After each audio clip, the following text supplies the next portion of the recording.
Hi, you have now registered for Learnharbour Pro and we will be starting the course from 15th of March. But before we begin, I wanted to explain a bit more about the course and also give some do's and don'ts which you should follow while being a part of this course. So we are starting on 15th of March. The first 2 months will be working on algebra, only algebra for 2 months, then 1 month each on number system, geometry, and other topics. And we expect to complete the course by 15th of September. The exam is in first week of December. So there is a 2.5 month window where you can revise and strengthen your foundations even further. But you should not be waiting for those last 2 months to strengthen your foundation. Our expectation is if we are spending 2 months on algebra, at the end of it, you should have a very, very strong grip on the topic. You should know the questions, you should know the formulas by heart and everything. And the reason is, it's easier to do it once properly than to do a half-baked thing and then make it stronger in the end. तो वरना होगा क्या कि आखिरी में you will have so much to manage. This is one topic, then there will be DI, VA, there will be your work related stuff, and it won't be possible to manage all that in the end. So it's important that we remain careful in the beginning and ensure that everything is covered properly. So how will the course work? And I have talked about it when I have called you guys, but I'll again explain. So when we say start working on algebra, the first thing that you'll do is you'll give a diagnostic test. And the purpose of the test is to identify which topics you are weak in and which topics you are strong in, because that's how we'll make our learning plan. If you are not weak in a certain topic, if you're strong in a certain topic, there is no point wasting time studying that topic again.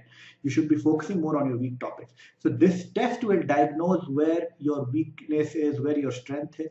Our request is that you give this test seriously.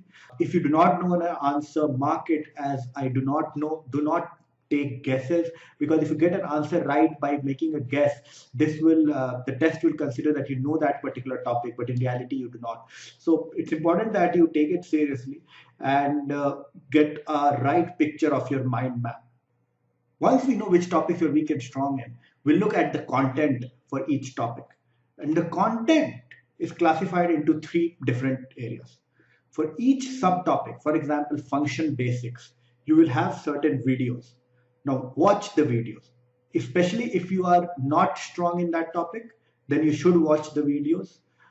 Do not just watch. Sit with a pen and paper and write down also, because writing is important. Just if you see somebody writing it, you never get the feel of it. So write down whatever the person in the video is writing down, especially if it's a complicated topic. If you know that you know all this content, then you can skip the video or watch it at a fast pace or whatever. But if you do not, then you should sit with a pen and paper and write down whatever the guy is writing in that particular video. Once you have seen the videos, there will be certain quizzes on that particular subtopic. You are expected to attempt all those quizzes. They are for practice. They'll be based on the concepts you have seen in the videos.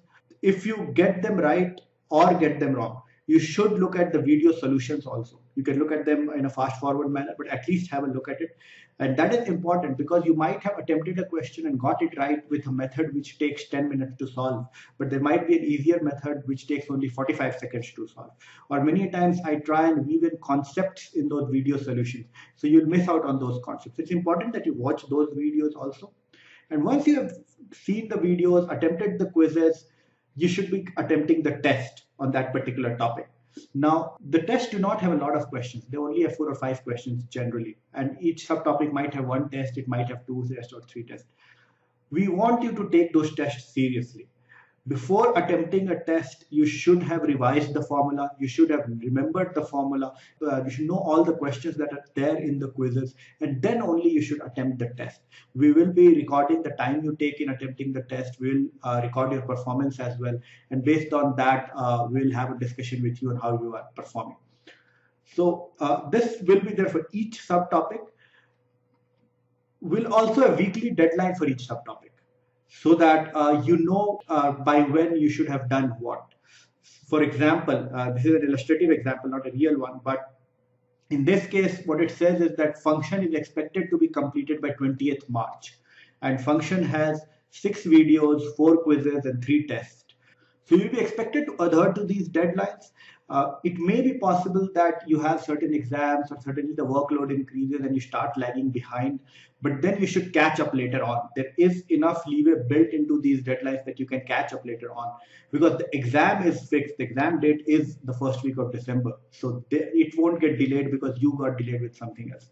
And we expect that having these shorter deadlines helps you maintain focus. Otherwise, all of us have seen in colleges what happens. Test आता है तो सब लोग पढ़ लेते हैं, but if there is no test, nobody studies. So we're trying to create that sort of an environment that you remain focused on your studies. Now we'll start all this from 15th of March. But what should you do till 15th of March? Now, 1 month is a lot of time. You should not be wasting this time, specifically if you're preparing for a all India exam with so much of competition. I would recommend that you work on your verbal ability and data interpretation. We will be doing a lot of quant starting from 15th of March. So this time you can use in strengthening your verbal ability and data interpretation. I'll briefly touch on what I think you can do, and then you're free to take a call. For verbal ability, I would recommend that you read as much as possible. If you are weak in verbal ability, you should be reading at least 2 hours every day. 1 hour out of which should be serious reading, in which by serious reading I mean you are marking out the words, you are looking them up in the dictionary, you are taking notes, revising those words later on. And 1 hour can be a bit of a casual reading where you're not marking the words and so on, but you're just reading to look at the language structure and the grammar structure, just getting more comfortable with the language. So not all reading is same. Novels are much easier to read than newspapers. Editorials or non-fiction books or business newspaper is much more difficult than a normal newspaper, and articles on sociology or philosophy or psychology will be considered even more difficult. So you can start from the easier material, but you should move on to the more difficult material also. You do not need to go till sociology, philosophy articles, but you should be reading non-fiction books easily if you want to do well in VA. For data interpretation, I would just say buy one book, buy any book you like, whichever you get easily, and do it front to back. There is not a lot of theory in data interpretation. So if you are focused and determined, by 15th of March, you should be able to read all the theory portion at least and solve a few questions. Your attempt should be that in the first 3 or 4 months, you'll solve all the questions in that particular book, not once, but twice. Because the first time you just solved the question, the second time you would notice how you could have solved the question. So you should do it twice. And if you are determined, you should be able to do it in 3 or 4 months, which still leaves you with 4 months of revision, which you would need. That's how you can use the time till 15th of March.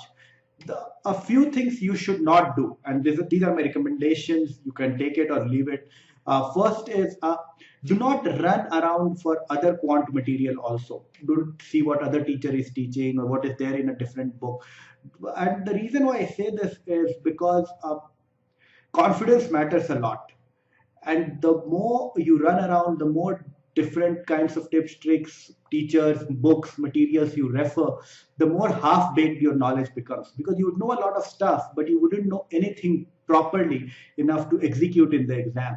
And so when you see a question in the exam, you will feel scared because you have seen it somewhere, but you do not know it well enough to do it, and you won't be able to attempt the question properly. It's important that whatever you do it properly. If you leave one big topic altogether, let's say you leave geometry and still turn up at the exam, if you have done the other topics properly, you will score a 99.9 percentile. But if you have done all the topics in a half-baked manner, you would not be able to perform in the exam. So that's why my recommendation is do not run around. If you have a lot of extra time, do the Learnharbour material again, wherever you found that difficult. If you still have a lot of extra time, watch TV, watch cricket, but don't waste time just looking around what others are doing. The other way is a very big mistake which a lot of people make is that they will forget that there are 3 parts and each of the part has equal weightage. I've seen many times people who are strong in quant spend a lot of time working on quant and not a lot of and ignore verbal ability altogether, and vice versa. Each part is important, and especially if you find yourself weak in a certain part, you should be spending a lot more time on that particular part. And do not forget that there are 2 lakh aspirants and only 5,000 will get good colleges. 5,000 is not a large number, but it's not a very small number either. Because of the 2 lakh aspirants, almost 1 lakh 50,000 would not be serious aspirants. They'll just turn up for the exam, but wouldn't have even touched a book beforehand. So, but out of those 50,000, getting in the 5,000 or getting in the 500 is a bit tough, but can be easily achieved if you work hard from now onwards. I can be contacted on the Facebook profile and Facebook group. We are using Facebook as a medium to interact because I've seen anyway a lot of students spend a lot of time on it. If you have a problem, let us know and we'll find a different way. I'll also schedule some doubt sessions on Facebook where we can take doubts at any point of time and I'll answer those questions. I already do that on the Facebook group that is mentioned here. You can write to us directly also if you want to get in touch. Contact us at @learnharbour.com. You can write to me directly also at nishant@learnharbour.com. So welcome. Next, I'll organize a Facebook Live event. I'll send an email around about it. Later on, you are free to attend that. And then we get started on the course from 15th of March. Thanks a lot for joining us and hopefully we'll have a great time together. Thank you.